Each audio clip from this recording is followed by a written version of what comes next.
사랑하고 축복합니다. 2월 8일 목요일입니다. 오늘 이 하루도 우리 예수님이 우리에게 전해주신 그 복음으로 살아가는 복된 가족들이 되시기를 축복합니다. 오늘 말씀 제목은 정말 기쁨의 복음이 맞습니까? 라는 제목으로 함께 말씀을 나누고자 합니다. 오늘 말씀은 마가복음 1장 1절에서 11절까지 말씀입니다. 하나님의 아들 예수 그리스도의 복음의 시작이라. 선지자 이사야 글에 보라. 내가 내 사자를 네 앞에 보내노니 그가 네 길을 준비하리라. 광야에 외치는 자의 소리가 있어 이르되 너희는 주의 길을 준비하라. 그의 오실 길을 곧게 하라. 기록된 것과 같이 세례 요한이 광야에 이르러 죄 사함을 받게 하는 회개의 세례를 전파하니 온 유대 지방과 예루살렘 사람이 다 나아가 자기 죄를 자복하고 요단강에서 그에게 세례를 받더라. 요한은 낙타털 옷을 입고 허리에 가죽띠를 띠고 메뚜기와 석청을 먹었더라. 그가 전파하여 이르되 나보다 능력 많으신 이가 내 뒤에 오시나니 나는 굽혀 그의 신발끈을 풀기도 감당하지 못하겠노라. 나는 너희에게 물로 세례를 베풀었거니와 그는 너희에게 성령으로 세례를 베푸시리라. 그때에 예수께서 갈릴리 나사렛으로부터 와서 요단강에서 요한에게 세례를 받으시고 곧 물에서 올라오실새 하늘이 갈라짐과 성령이 비둘기같이 자기에게 내려오심을 보시더니 하늘로부터 소리가 나기를 너는 내 사랑하는 아들이라 내가 너를 기뻐하노라 하시니라. 아멘. 오늘 말씀 제목은 정말 기쁨의 복음이 맞습니까? 라는 제목으로 함께 말씀을 나누고자 합니다. 오늘부터 저희는 마가복음의 말씀을 묵상하게 됩니다. 이 마가복음을 묵상하는 데 있어서 저희가 좀 서론적인 부분들을 좀 알고 마가복음을 묵상했으면 좋겠습니다. 왜냐하면 이 서론적으로 이 마가복음을 좀 멀리서 위에서 바라보는 그런 시선이 있으면 이 본문을 하나하나 읽어 나가는데 우리에게 가장 많은 도움을 주기 때문입니다. 마가복음의 몇 가지 서론 가운데 몇 가지를 좀 말씀드립니다. 마가복음은요, 마태, 마가, 누가, 요한복음 이 4복음서가 있는데 가장 먼저 기록되어진 성경이다. 그렇게 말씀드릴 수 있습니다. 또 여러분 이 마가복음은요, 이 로마인들을 위해서 쓰여진 책입니다. 그래서 자세히 보시면 구약의 인용이 그렇게 많지 않아요. 그리고 히브리어 단어가 나오면 반드시 헬라어로 번역해주고 있습니다. 이것이 적어도 헬라어를 사용하는 대부분 로마인들에게 쓰여졌구나 유추가 가능하겠지요. 또 이 마가복음은요, 예수님의 탄생과 족보의 내용이 없습니다. 근데 그 대신 예수님의 행하신 사역의 일반적인 내용을 제일 많이 포함하고 있다. 복음서 중에서 제일 많이 포함하고 있는 특징이 있는 것이지요. 자, 네 번째, 이 마가복음의 저자 마가 요한입니다. 여러분, 마가는 신앙 초기에 예수님을 따르다가 예수님이 체포되자 겉옷을 벗고 던지고 알몸으로 나갔던 자였습니다. 또 후에 바나바와 바울을 따라 제1차 전도 여행을 떠났고 그러는 도중에 그만 그 팀워크를 깨트리고 예루살렘으로 돌아가 버렸지요. 두 번이나 그는 도중에 포기하고 도망간 사람이었습니다. 사람들 앞에서 예수님을 부인하는 그 의미들, 그리고 전도 여행 가운데 포기한 사람.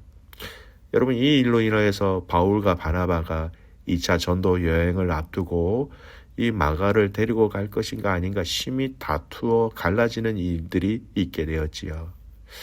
이처럼 마가는요, 그의 신앙 초기에 두려움이 많았고 인내심이 부족했고 또 예수님을 따르고 죄인들을 섬기는 사명을 감당할 만한 영적 힘이 없었던 것 같습니다. 근데 중요한 것은 그 후에 그는 놀랍게 변화되었다라는 겁니다.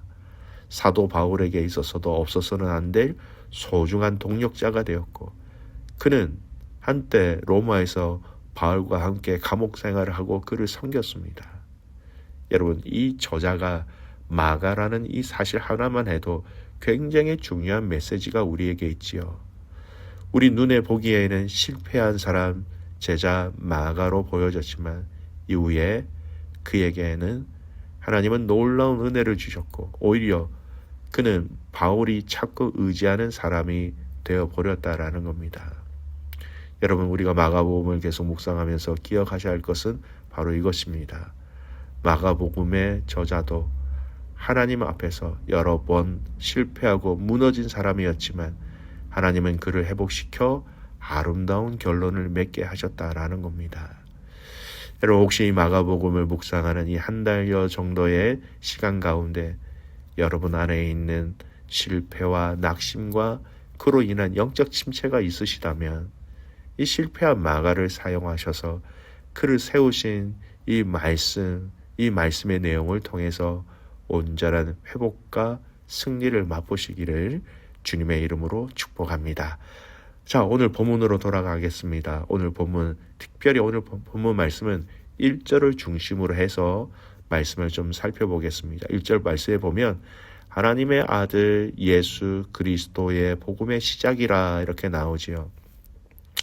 마가복음은 맨 처음 서두에 정확하게 이 복음서의 핵심, 중심, 그리고 이 복음서가 무엇을 말하는지를 또 말하고자 하는지를 정확하게 얘기하고 있습니다. 그 중에 우리가 먼저 이해해야 할 단어가 있습니다. 바로 복음이라는 단어입니다.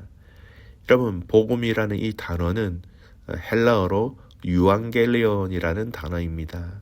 이 단어는 이 마가복음이 쓰여질 때 마가가 처음으로 쓴 단어가 아닙니다. 처음으로 만든 단어가 아니라는 것이죠. 이미 그 당시에 이 유앙겔리온, 복음이라는 단어가 이미 있었다라는 겁니다. 이 단어는 그 당시 널리 로마 제국의 통치를 받는 나라 사람이라면 공통적으로 알고 있는 의미와 정의가 있습니다. 여러분, 이 복음이라는 것은 어떤 의미로 쓰여졌느냐?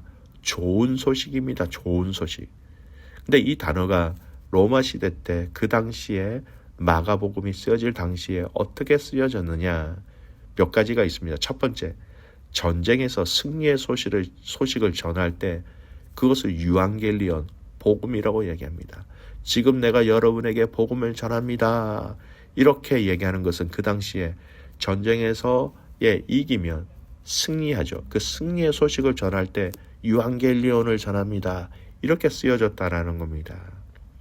그 당시 전쟁은요, 전쟁에서 패하게 되면 군사들만 패하는 것으로 끝나지 않고요, 진 나라는 이긴 나라의 부속국이 되어서 돈과 소출과 심지어는 자신의 신분, 자신의 권리가 다 빼앗기게 됩니다.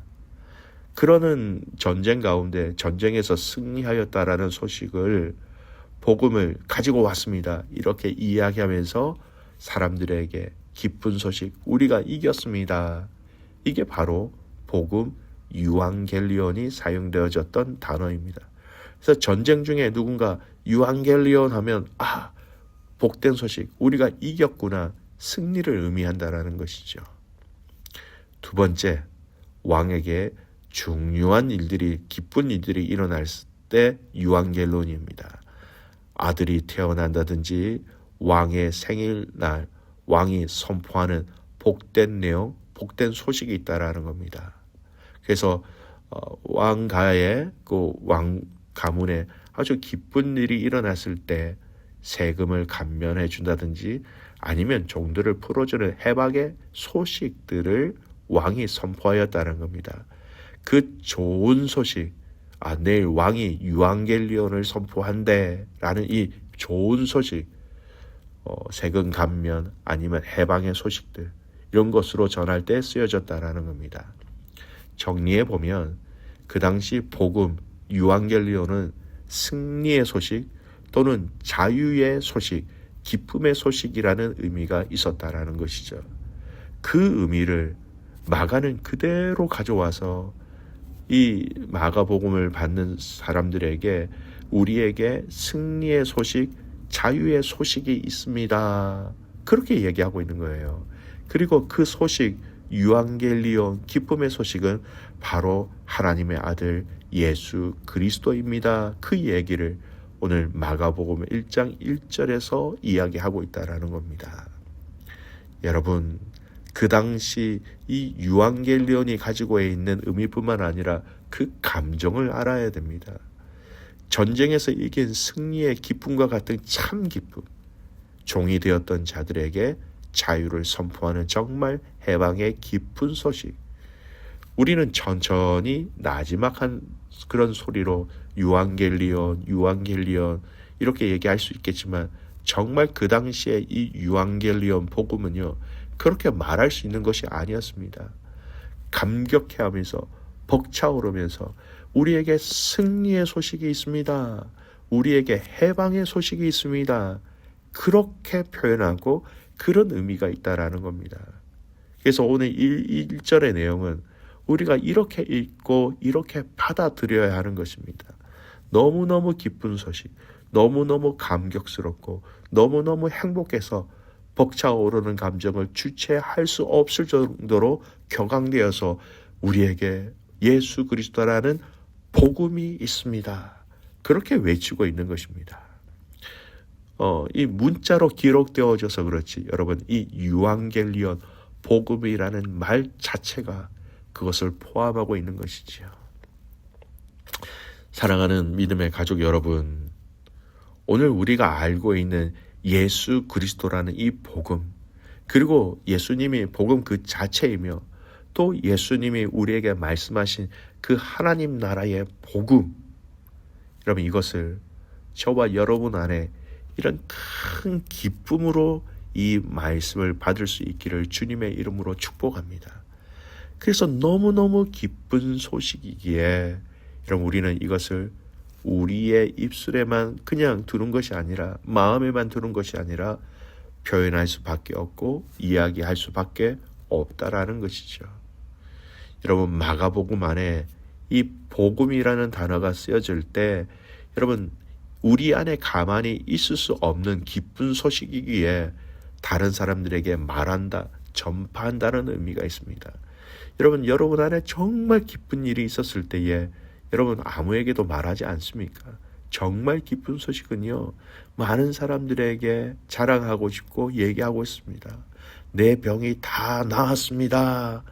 불치병이 다 나았습니다. 너무 기쁜 소식이기에 여러분 가만히 있을 수 있습니까?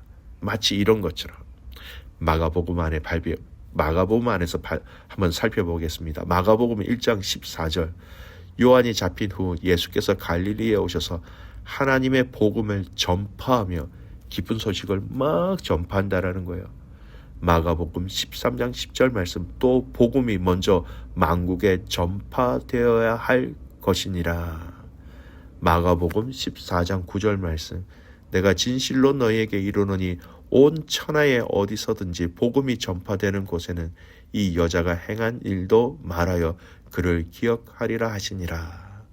마가복음 16장 15절 말씀, 또 이르시되 너희는 온 천하에 다니며 만민에게 복음을 전파하라. 여러분 느껴지십니까? 보여지세요? 복음이라는 단어가 나오면 항상 붙여지는 단어가 전파하여, 전파되어야, 전파하라. 복음, 기쁜 소식을 나누고 알린다라는 겁니다. 사랑하는 믿음의 가족 여러분, 우리가 기쁜 소식을 받으면 정말 우리는 가만히 있을 수 없습니다. 정말 큰 기쁨의 소식이라면 이 기쁨의 소식, 이 기쁨의 감정을 우리 마음 안에, 나만의 입술 안에 머물게 할 수는 없는 것입니다. 여러분, 예수 그리스도라는 복음이 우리에게 주어졌고 그 참된 기쁨이 복음인 그리스도, 그 그리스도가 전해주신 그 하나님 나라의 복음을 저와 여러분이 진심으로 받기를 소원합니다. 그리고 이 복음을 우리가 기쁨으로 받기를 소원합니다. 그리고 기쁨으로 받은 이 복음을 많은 사람들에게 여러분 기쁨으로 나누어 줄 수 있는 축복의 통로가 되시기를 간절히 소원합니다. 오늘 우리에게 주신 하나님의 이 복음의 기쁨으로 인하여서 오늘도 감사와 여러분 안에 기쁨의 고백과 기쁨의 찬양이 끊어지지 않는 복된 하루가 되시기를 주님의 이름으로 축복합니다. 아멘. 기도하겠습니다. 하나님 감사합니다. 우리에게 허락하신 이 복음 정말 기쁨의 소식임을 하나님 저희들을 다시 한 번 더 깊이 깨닫기를 소원합니다. 기쁨이 우리에게 주어졌기 때문에 그 기쁨을 나누는 것 당연한 것입니다. 오늘 우리에게 주신 이 기쁨의 복음을 가만히 두지 않고 흘려보내게 하시고 자랑하게 하시고 좋은 것을 나누어 줄 수 있는 축복의 통로가 되게 하여 주시옵소서. 그렇게 가실 주님을 신뢰하며 살아서 역사하시는 예수님의 이름으로 기도드리옵나이다. 아멘.